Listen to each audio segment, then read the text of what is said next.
Niinimetatud Brežnevi doktriin andis Nõukogude Liidule õiguse sekkuda iga sotsialismimaa siseasjadesse, kui seal tekib oht sotsialismi üritusele. Seda õigust kasutades Punaimpeerium 68. aastal kägistas vabanemisliikumise Tšehhoslovakkias, 79. aastal alustas 10-aastast vallutussõda Afganistanis. Välispoliitiliselt ja sõjaliselt oli Nõukogude Liit võimsuse tipul, aga majanduslikult nõrgenes järjest. Põllumajanduse jätkuks osteti 63. aastast alates iga aasta Ameerikast kulla eest vilja. Maailmas alanud teaduslik tehnilisest revolutsioonist jäi Nõukogude Liit maha. Tema majandus oli materjalimahukas, raiskav, ekstensiivne. Maailmaturul müüdi valmistoodete asemel toorainet. Ka Eesti majanduslik areng takerdus üleliidulises tööjaotuses. Nafta hinna järsk tõus 74. aastast lubas kaua niiviisi elada ja ulatuslikku sõjatööstust arendada, kuid kommunistlik süsteem ei suutnud siiski relvastumises läänemaailmaga võistelda ega suutnud ka sõda alustada. Ta läks vastu oma lagunemisele. Ühte nime kalliks iga üks meist teab. See on sõna Lenin, siidilipu peab. Nõukogude arenenud sotsialistlikus ühiskonnas oli esmakordselt inimkonna ajaloos lahendatud rahvusküsimus. Loodud uus ajalooline inimühendus, Nõukogude rahvas. Nõukogude rahva teadvus töötles partei tööks ja võitluseks iga hetk, lasteaiast alates. Rahvuslikud ja keelelised vahed pidid selles kokku sulavas inimühenduses kaduma. Eesti rahvast ähvardas vähemusse jäämise oht. Eestlasi oli 79. aastal Eestis 65%. Aastas tuli sisse keskmiselt 10 000 migranti, 4 korda rohkem kui eestlaste loomulik juurdekasv.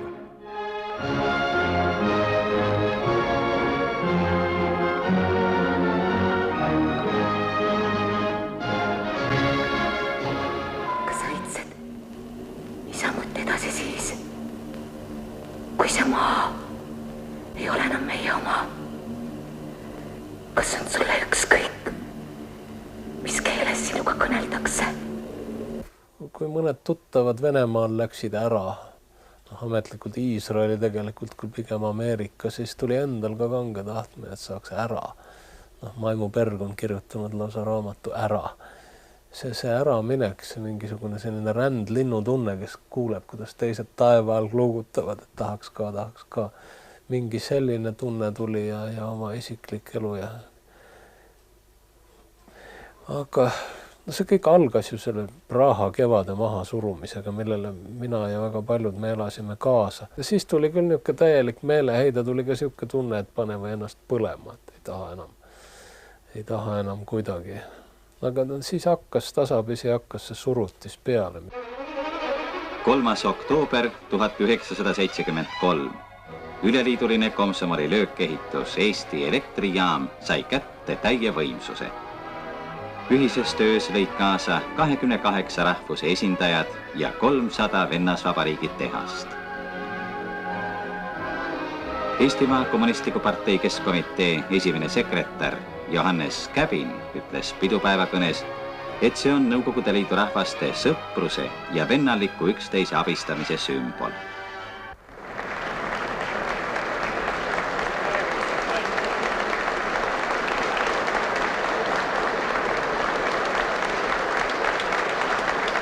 Nõukogude Eesti on jõudnud 3. korda järjest liiduvabariikide seas üleliidulise sotsialistliku võistluse võitjate hulka.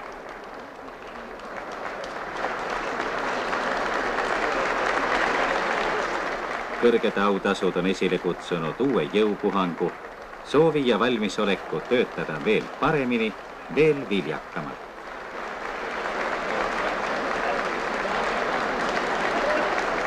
Riigi tuludest kõige suurem tuluallikas, käibemaks, oli tol ajal liidu eelarve tulu ja sellest siis anti eraldisi liidu vabariikidele nii palju, kui rahvamajanduse plaaniga objekte oli ette nähtud või üritusi läbi viia. ja meil läks küllaltki hästi liidu plaanikomitees koos Vabariigi plaanikomiteega, et suutsime ikka 60, vahel ka 70 ja kõrgema protsendina saada eraldamisi käibemaksust sellest summast, mis Eesti Vabariigist laekus, saada meie eelarvesse ja plaani. Muidugi, kui vaatate ajalugu ja rahandust ja majandust, siis näete, et seal Kesk-Aasia liidu vabariigid, Tadžiki, Kirgiisi, Usbeki ja veel, need said 100% ka oma käibemaksust endale ja ikka jäi veel puudu ja liidu tähendab eelarvest dotatsiooni anti. Meil sellist dotatsiooni ei olnud ja see eraldamiste protsent käibemaksust, seda ma loen, et see oli täiesti väärikas ja vajalik meile ja mingisugune dotatsioon ei olnud, see oli lihtsalt teatud osa plaaniline rakendamine arenguküsimuste lahendamiseks. Eesti NSV oli tootmise efektiivsuse poolest üleliidulises süsteemis heal kohal, aga kohalikud võimud polnud siinse majanduse juhtijad. Üleliidulised tehased allusid ainult Moskvale. Sisuliselt juhiti samuti Moskvast liidulis-vabariiklikke ettevõtteid, mis andsid 2/3 tööstustoodangust. Kohaliku alluvusega ettevõtted ainult 10%. Eesti rasketööstus oli rajatud sisseveetava tooraine, kütuse ja tööjõu baasil. Küllalt arenenud aparaadiehitus teenis sõjatööstuskompleksi. Keskkonnakaitsele ei pööratud vähimatki tähelepanu. Tööstuse kasvu tempo aeglustus ja toodete kvaliteet langes. Selle parandamiseks mõeldud kvaliteedimärgi sisseseadmine kujunes tegelikkuses propagandaks ja rahva naljanumbriks.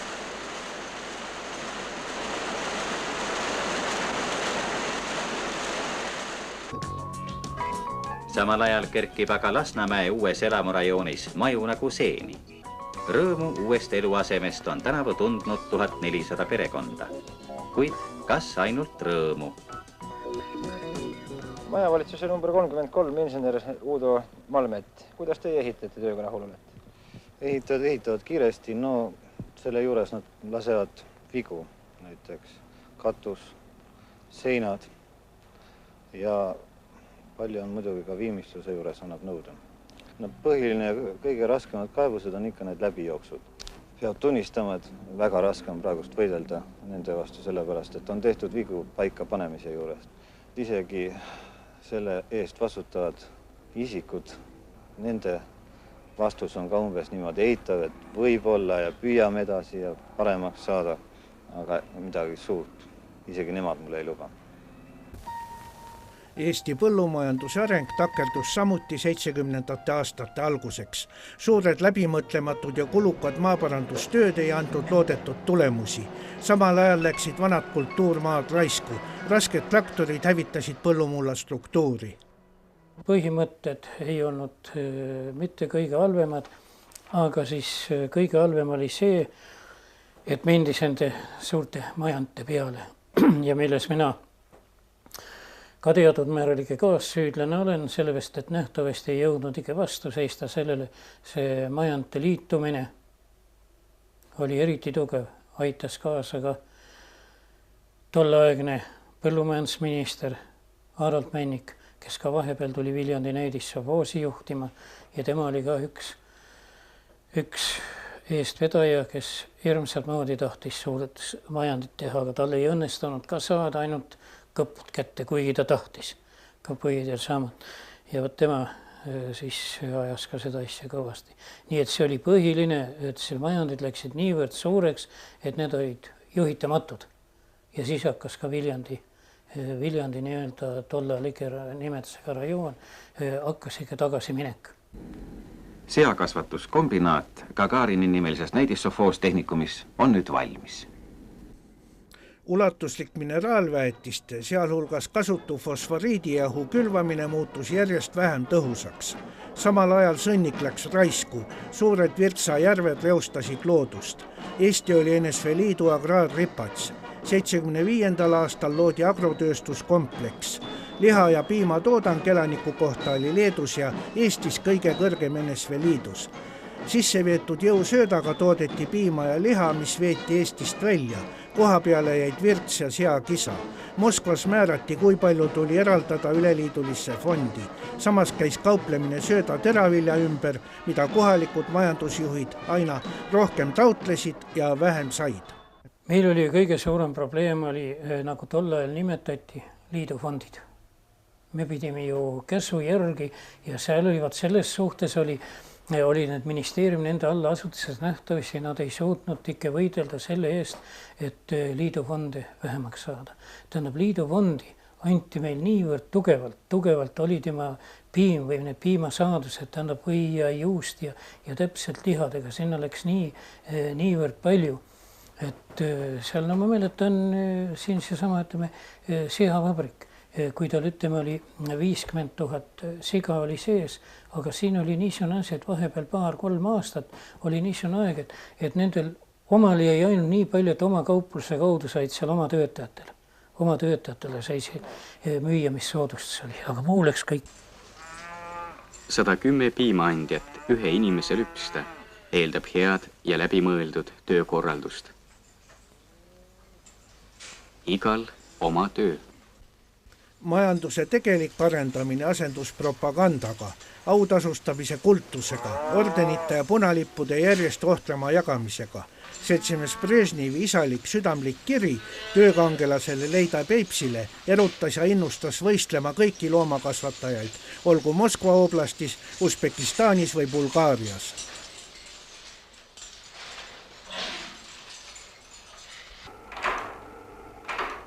Ajakirjandus avaldas seltsimees Brežnevi kirja Viljandi sovhoosi lüpsjale Leida Peipsile.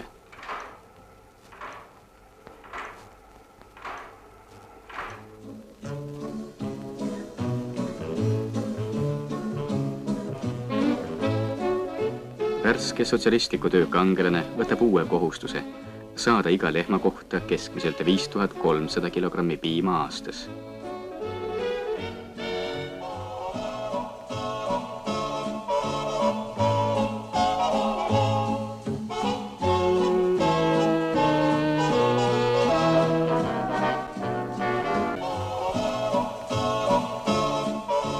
Rahal polnud kauba katet. Sotsialismi üldise defitsiidimajanduse juures jõuti Eestis 70. aastate keskel juba toidukaupade nappuseni, mis järjest süvenes. Tarbijate nõudlikkus teenindussfääri töö vastu on järjekindlalt tõusnud.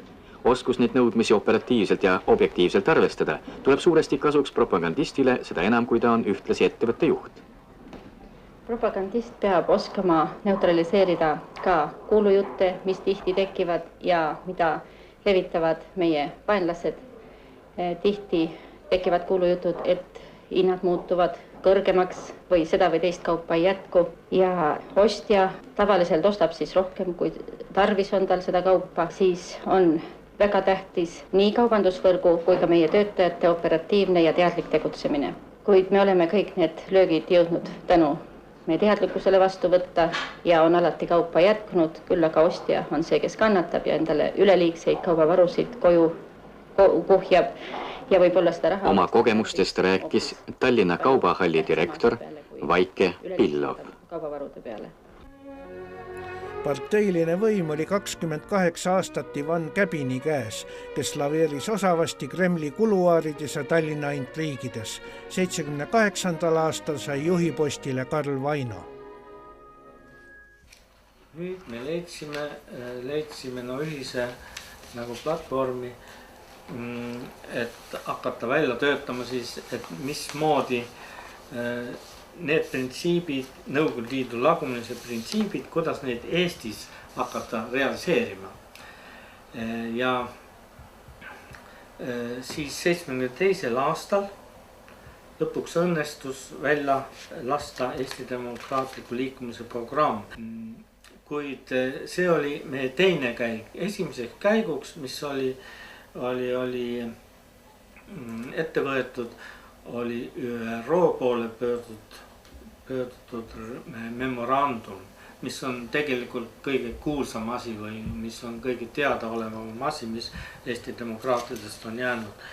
See memorandum, mis lõpuks koostati ÜRO poole kui hädakisa, et mis pidi näitama maailmale Eesti seda õnnetut staatust, endise Rahvaste Liidu liige, on jäänud agressori mõju alla ja et nagu ÜRO-l kui selle Rahvaste Liidu järglasel on nagu püha kohus siis aidata nüüd siis see ebaõiglus likvideerida.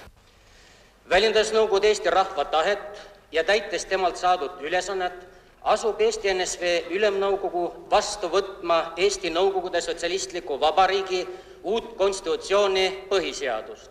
Me kõik veendusime, millise suure tööalase ja poliitilise aktiivsuse kutsus esile konstitutsiooni projekti arutelu. See oli kõnelus tähtsatest inimesi erutavatest küsimustest. Seejuures esitasid mõned rahvasaadikud parandusi ja täiendusi, mida redaktsioonikomisjon peab täiesti põhjendatuks ning soovitab need arvesse võtta. See annab võimaluse parandada vabariigi konstitutsiooni projekti. Redaktsioonikomisjoni istungist tegi kokkuvõtte EKP Keskkomitee sekretär rahvasaadik Vaino Väias. Seejärel asuti Ülemnõukogu juhataja Johannes Loti eesistumisel vastu võtma Eesti NSV uut põhiseadust. Kes rahvasaadikutest on Eesti NSV konstitutsiooni vastuvõtmise poolt, palun hääletada. Tänan. Kes on vastu? Ei ole. Kas on erapooletuid? Ei ole. Seltsimehed rahvasaadikud. Eesti Nõukogude Sotsialistliku Vabariigi konstitutsioon, põhiseadus on Eesti NSV Ülemnõukogu poolt ühel häälel vastu võetud. Suveräänse Eesti NSV uus konstitutsioon oli uuest NSV Liidu konstitutsioonist maha kirjutatud. NSV Liidu suveräänsus kehtis kogu liidu territooriumil. Üleliidulised seadused olid ülimuslikud. Riigi keelt polnud kusagil kindlaks määratud. 1980. aasta olümpiamängud toimusid Moskvas. Kuna NSV Liit pidas imperialistlikku sõda Afganistanis, boikoteerisid demokraatlikud riigid neid ja korraldasid paralleelsed mängud Atlantas. Eesti NSV juhtkond, hoolitsedes oma näidisliidu vabariigi maine eest, saavutas olümpiapurjeregati toomise Tallinna. See andis täiendavaid üleliidulisi investeeringuid olümpiarajatisteks. Sel ajal ehitati Tallinna Pirita purjespordikeskus, olümpiahotell, teletorn, uus lennujaam, VI Lenini nimeline linnahall, mida praegu tõstetakse Tallinna kõige koledamate majade tippviisikusse.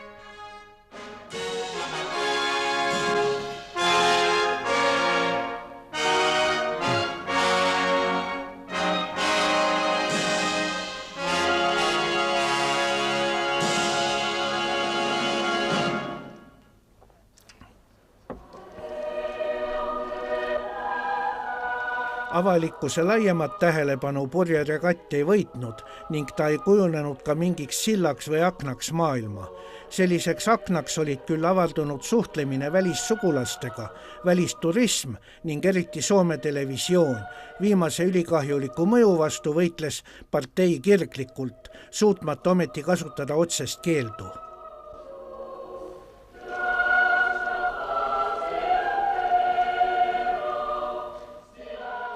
Julgeolekuorganid muutusid väliselt lojaalsele tavainimesele märksa vähem õudust sisendavaks kui 30-40 aastat tagasi. Nende löögi all olid nüüd aktiivsed võimuvastased, dissidendid. Ja nüüd ma hakkasin pikemalt korjama materjale, mis kuidagi moodi võiksid sealt kasu tulla. Ja siis uurida välja, mis tegelikult ühiskond toimub. Sotsioloogiliste uuringute andmed olid salastatud. Aga ühte kui teist sealt sai juba lugeda, kuigi nad olid ettevaatlikud, aga ikka mainistus töötaja. Neid ma pikemalt korjasin, aga ühel heal päeval saabus siia üks mees, kelle nimi on Juhan Talve, 75, ei 78, see on 6, käis korraga hiljem ja siis me rääkisime ja ma otsustasin seda, et ma hakkan varustama dokumentidega ja materjalidega, mis puudutavad Nõukogude Eestit, mis siin kõik toimub, sest et ta selgelt töötas Vaba Euroopaga ja see oli see, mida mul vaja oli. nii et sellest ajast peale sai hakata siit välja saatma igasugust materjali ja sama aega kirjutama kirju. Kirju niisugused, mis on analüütilised ülevaated, mis siis toimub. Ja varastame ka dokumente ja ka mingit statistikat ja ka sotsioloogilisi andmeid. See võttis küll aega, mis ta võttis, aga siis tuli see muutus keskkomitees, kui tuli Karl Vaino ja kuidagi ikka tõeliselt antipaatne kuju. Käbin mõjus kuidagi, ta lõpuks sai peaaegu ikka rahva hulgaski leidis mingisuguse omaksvõttu ja midagi temas oli sellist. Aga see muidugi oli Moskva tegelastele vastu võtmatu ja siis tehti vahetus. Ja see oli ristlaan ja terve see asi, see oli kuidagi niivõrd ebameeldiv.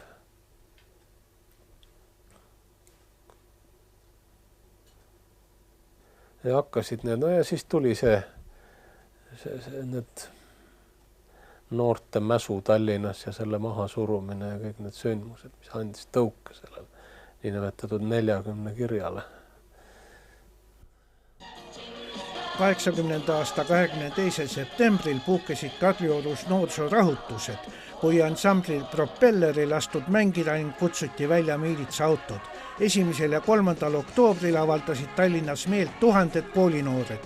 Miilits peksis õpilasi jõhkralt, sadu arreteeriti.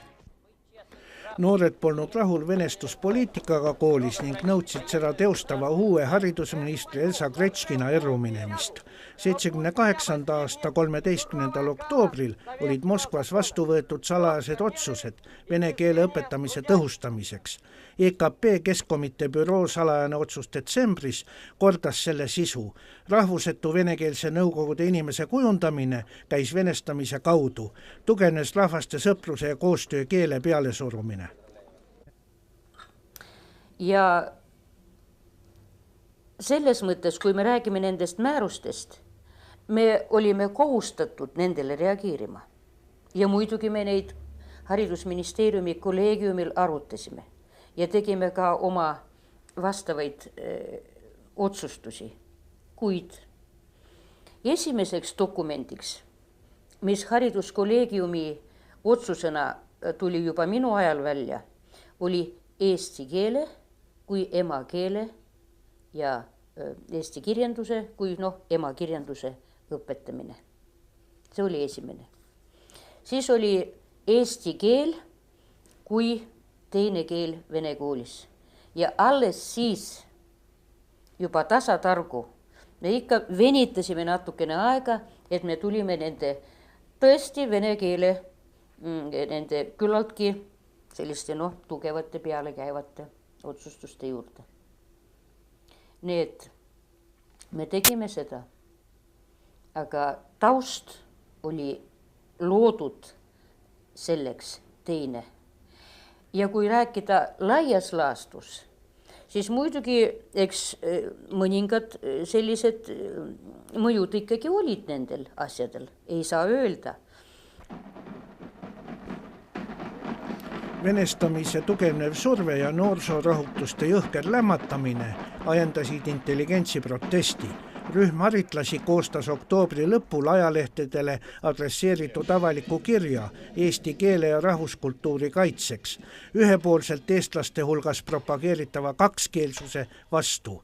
Allakirjutanute arvu järgi kutsutakse seda 40 kirjaks. Poola ametiühingu liikumise solidaarsuse edusammud ingestasid sel ajal Ida-Euroopat mõjutades ka Eestit.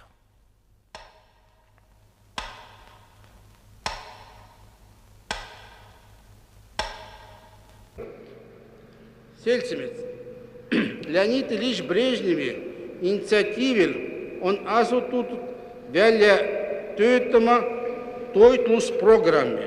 See peab kindlustama kogu agratööstuse kompleksi arengu. Meemaa kindla varustamise toiduainetega. Tagasiminekut pidi varjama sõna kõlin üles ehitatud, arenenud, küpsest sotsialistlikus ühiskonnast ja üldrahvalikust riigist ning lubadused. Partei 27. kongress 86. aastal lubas 5 aastakuga kahekordistada riigi majandusliku potentsiaali ning kindlustada iga perekond korteri või elamuga. Lubage mul Eestimaa Kommunistliku partei Keskkomitee ja Vabariigi valitsuse nimel veel kord õnnitleda teid, avaldada veendumust, et te alati annate kogu oma jõu ja energia partei uute ülesannete täitmisele. Soovin kõigile edu partei 26. kongressi vastuvõtmisele. Aitäh!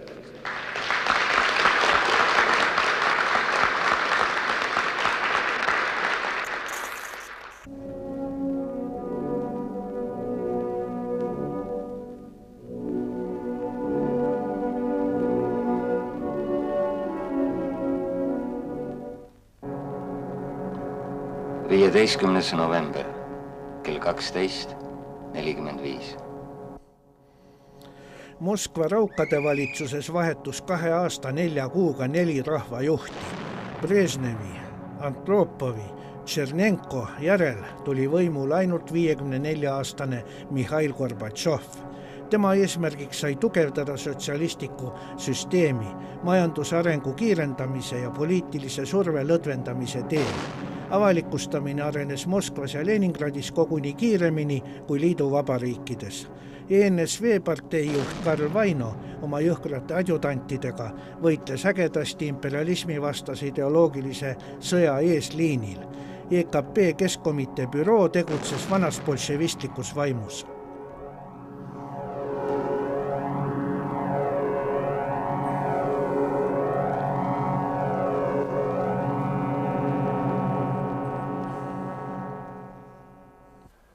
Aga mina sain absoluutse esinemiskeelu. Et aastaks ei raadiot, televisiooni, muidugi, aga ka teatrilaval. See saadeti kõikide rajoonide kultuuriosakondadesse, kultuurimajadesse. Et ma ei saaks ka kuskil, ütleme, mõne bändiga kaasas käia ja naljamees olla. Totaalne esinemiskeeld. Aga et Karin arvas, et see taga võis olla mingi niisugune asi, et olid jälle need nõndanimetatud valimised. Tuli agitaator ukse taha.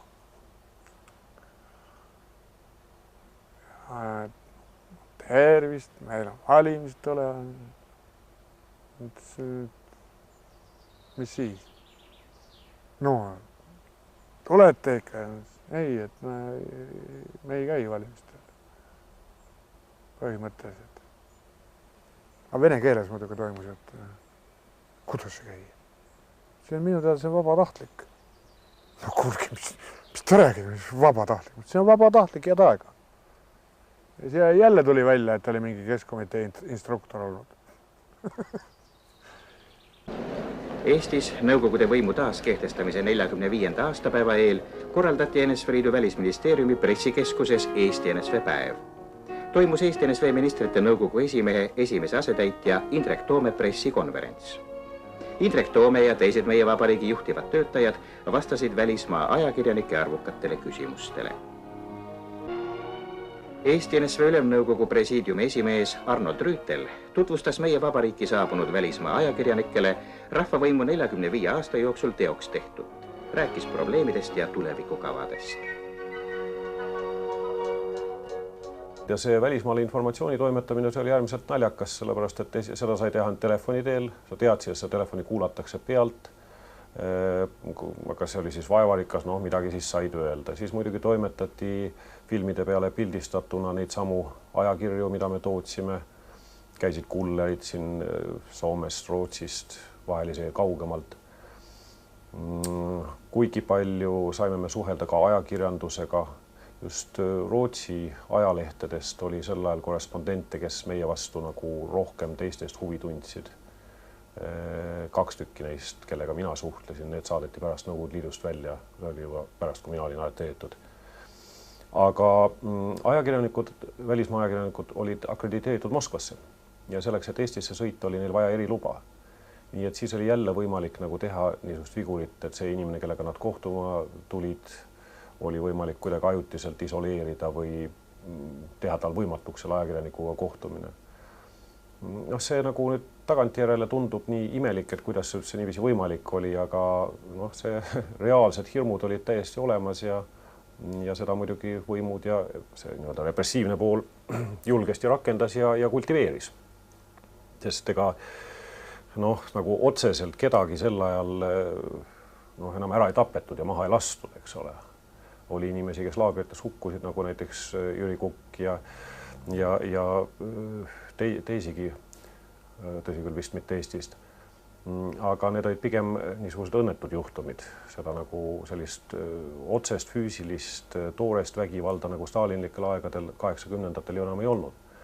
Aga samas kultiveeriti selle sama toore vägivalla hirmu. Nad ikka sealt jõudsid sinuni kuuldused, et sulle võib juhtuda see või teine või kolmas. Ja nüüd tagantjärgi on hea tark olla, et ei saanud ju juhtuda, aga nojah. Ja minu jaoks oli selles suhtes murrang olin aasta 1983, 13. jaanuaril Europarlament Otto von Habsburgi ja tema